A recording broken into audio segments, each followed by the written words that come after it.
Hello friends, welcome to digital studies with excellence and beat the exam. Friends, आज हम लोग discuss करेंगे fluid mechanics के part 4 पर। फ्रेंड्स, इसके पहले पार्ट 1, पार्ट 2, पार्ट 3 का वीडियो हम बना चुके हैं। प्ले लिस्ट में उसका लिंक दे दूंगा, आप लोग वहां से उसको देख लीजिएगा। तो आज हम लोग पार्ट 4 में क्या क्या पढ़ेंगे उसको हम लोग देखते हैं। इसमें हम लोग पढ़ेंगे बायोयांसी अर्थात उत्प्लावन बल, बायोयांसी फोर्स या बायोयांट, उसके बाद Archimedes principle and principle of buoyancy, फिर centre of buoyancy, flotation, metacentre जो कि मोस्ट इम्पॉर्टेंट है, बर्न equilibrium condition of floating body, इसका कंडीशन से देखेंगे फ्लोटिंग बॉडी का जो कि मोस्ट इम्पॉर्टेंट है। फ्रेंड्स, ये हम लोग जो भी डिस्कस करेंगे SSC JE, UP triple SC JE या आरआरबी जेई के एग्जाम पॉइंट ऑफ व्यू से रिलेटेड जितने भी टॉपिक हैं हम लोग उसी पर डिस्कस करेंगे, ज़्यादा ब्रॉड हम लोग नहीं पढ़ेंगे।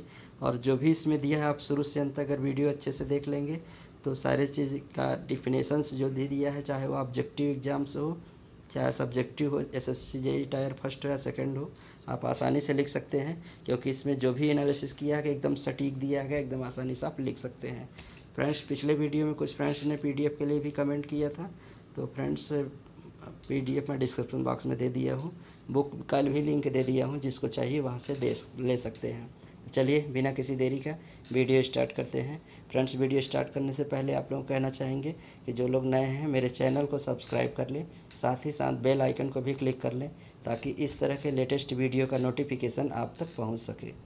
तो फ्रेंड्स, जैसा कि अभी हम लोग देखे थे, हम लोग पढ़ेंगे बायोयांट फोर्स या बायोयांसी। देखते हैं उसे एक एक का डिफिनेशन हम लोग देखते हैं, एनालिसिस करते हैं अच्छे से। तो सबसे पहले हम लोग देखते हैं बायोयांट या फोर्स या बायोयांसी क्या होता है। देखते हैं कि किसी तरल में तैरते हुए पिंड पर जो ऊपर की ओर ऊर्ध्वाधर बल कार्य करता है उसे उत्क्षेप अपथ्रस्ट फोर्स कहते हैं या बायोयांट फोर्स कहते हैं।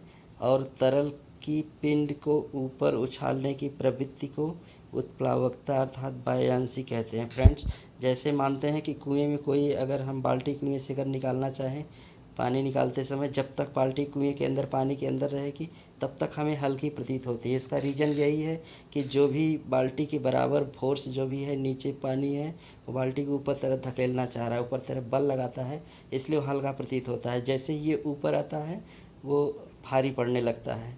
तो फ्रेंड्स, जो बल अगर जो भी यहाँ नीचे द्रव अर्थात पानी जो भी है कुएं में वो बाल्टी के ऊपर लगा रही है, उस बल को हम लोग अपथ्रस्ट फोर्स बोलेंगे या उसी को हम लोग बायोयांट फोर्स बोलेंगे। जो भी बल अगर ऊपर की तरफ लगा रहा है उसे हम लोग अपथ्रस्ट फोर्स बोलेंगे या उसी को बायोयांट फोर्स बोलेंगे। और इसकी प्रवृत्ति अर्थात ये जो बल पानी का लग रहा है, ऊपर की तरफ लगा रहा है, तो उसकी प्रवृत्ति जो कहलाती है वो कहलाती है बायोयांसी। आशा है कि आप लोगों को समझ में आया होगा। नेक्स्ट हम लोग देखते हैं अगली टॉपिक, आर्किमिडीज का सिद्धांत, जो कि मोस्ट इम्पॉर्टेंट है, लगभग हर एग्जाम में आ जाता है। तो देखते हैं आर्किमिडीज का सिद्धांत क्या है कि जब कोई पिंड किसी तरल में पूरा या अधूरा डूबा रहता है तो उसके भार में तब पिंड तरल को ऊपर द्वारा कुछ बल या उछाल लगाता है।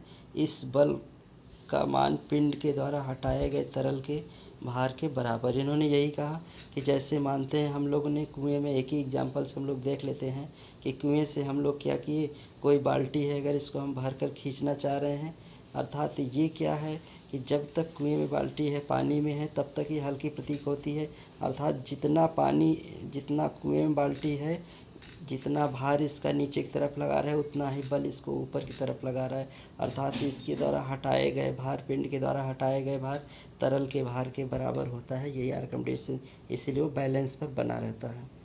नेक्स्ट देखते हैं हम लोग फ्रेंड्स, उत्प्लावन केंद्र, सेंटर ऑफ बायोयांसी क्या होता है कि जिस पिंड से होकर उत्प्लावन बल क्रिया करता है वह उत्प्लावन केंद्र कहलाता है, अर्थात सेंटर ऑफ बायोयांसी कहलाता है।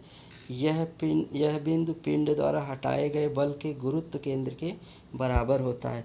अर्थात जो भी, अगर कोई भी पदार्थ लिक्विड में अर्थात द्रव में डूबा हुआ है तो उस पर एक बिंदु पर, जिस पर ये पूरा भार वस्तु का काम करता है, उसी को हम सेंटर ऑफ बायोयांसी कहते हैं या इसी को कहेंगे हम गुरुत्व केंद्र कहते हैं।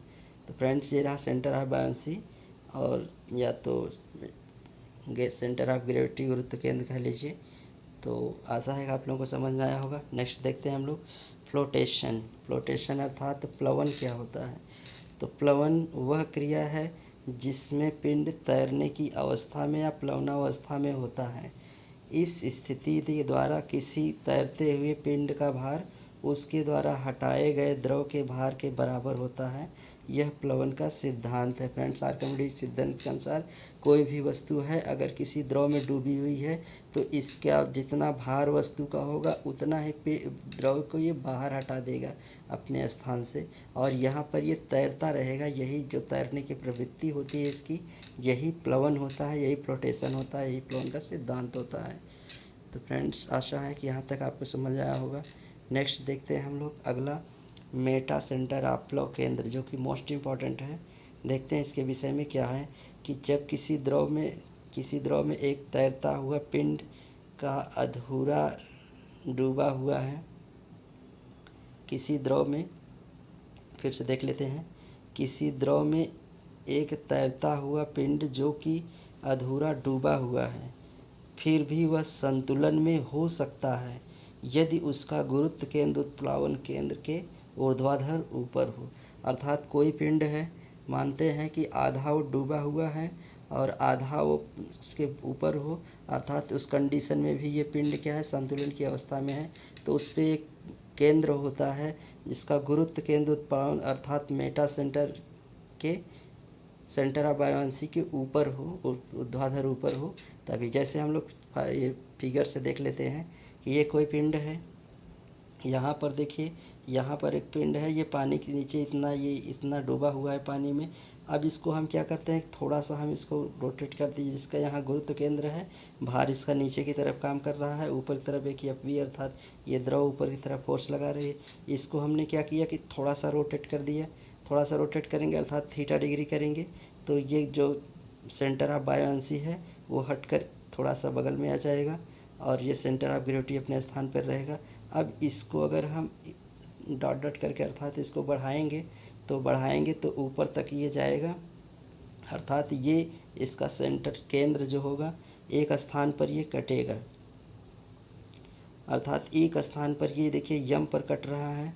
तो ये यम पॉइंट जो होता है यही मेटा सेंटर होता है। फ्रेंड्स, ये समुद्री जहाज होते हैं या समुद्र में जो नाव चलती हैं उस पर आप देखें खंभे लगे हुए होते हैं, वो मेटा सेंटर को ही बैलेंस करने के लिए लगे होते हैं। यही सेंटर जो होगा वो मेटा सेंटर होगा। तो फ्रेंड्स, इसके कंडीशंस होते हैं कि उसको यूज हम लोग कैसे करते हैं, देखते हैं। यहाँ पर देखते हैं कि पूर्ण डूबे तथा तैरते या प्लवनावस्था पिंडों के संतुलन की स्थितियाँ क्या होगा कि समपेश में किसी तैरते पिंड का प्लवनावस्था पिंड को संतुलन की स्थितियाँ निम्न सारणी द्वारा होता है। देखते हैं, बहुत ही सिंपल है और मोस्ट इम्पॉर्टेंट है। ये objective point of view questions के लिए लगभग हमेशा ये क्वेश्चंस आता रहता है। पहला क्या है, अस्थाई संतुलन अर्थात स्टेबल इक्विलिब्रियम क्या होता है कि पिंड के लिए अपफ्लो केंद्र अर्थात मेटा सेंटर यम इसके गुरुत्व केंद्र जी के ऊपर अगर स्थित होता है तो अस्थाई रहता है। अर्थात यहाँ पर गुरुत्व केंद्र जी है, मेटा सेंटर ऊपर है, अर्थात ये क्या है, अस्थाई संतुलन है। दूसरा क्या है, अस्थाई संतुलन अनस्टेबल इक्विलिब्रियम। ये क्या होता है कि पिंड के लिए अपफ्लो केंद्र अगर यम इसके गुरुत्व केंद्र के नीचे, मोस्ट इम्पॉर्टेंट है, यही कंसेप्ट याद रखिएगा, यही एग्जाम में हमेशा पूछा जाता है कि स्टेबल है या अनस्टेबल है या न्यूट्रल है, किस कंडीशन में है और कौन सी कंडीशन होता है। तो फ्रेंड्स, पहला कंडीशन यही है कि यदि गुरुत्व केंद्र